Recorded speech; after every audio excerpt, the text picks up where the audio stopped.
A loaded question or complex question fallacy is a question that contains a controversial or unjustified assumption. Aside from being an informal fallacy depending on usage, such questions may be used as a rhetorical tool. The question attempts to limit direct replies to be those that serve the questioner's agenda.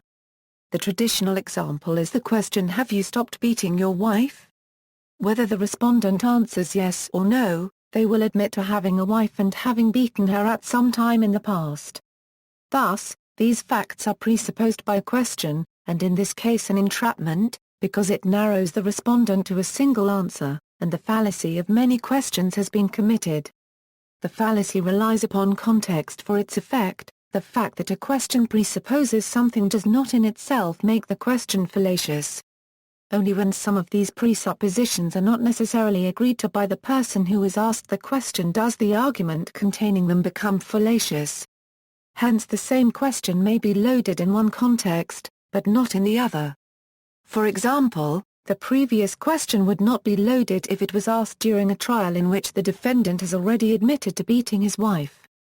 This fallacy should be distinguished from that of begging the question, which offers a premise whose plausibility depends on the truth of the proposition asked about, and which is often an implicit restatement of the proposition. Defense: a common way out of this argument is not to answer the question, but to challenge the assumption behind the question. To use an earlier example, a good response to the question, "Have you stopped beating your wife?" would be, "I have never beaten my wife." This removes the ambiguity of the expected response, therefore nullifying the tactic.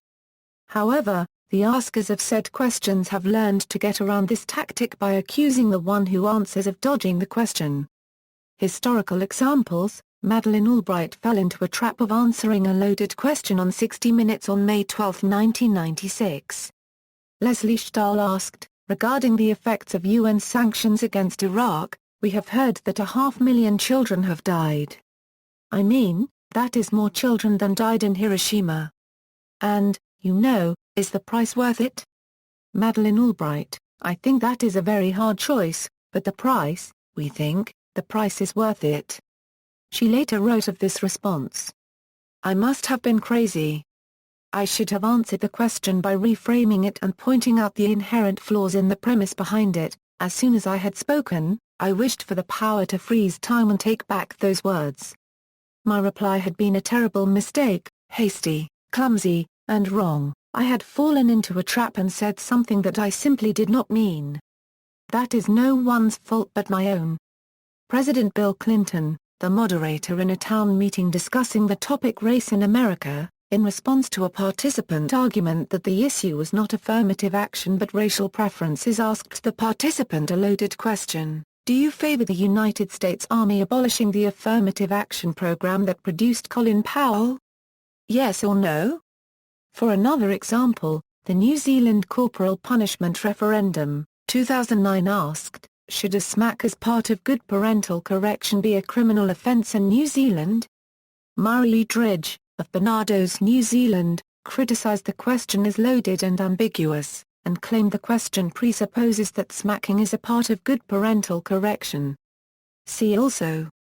References.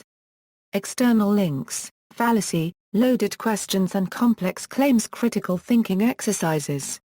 San Jose State University. Logical Fallacy, Loaded Question, The Fallacy Files.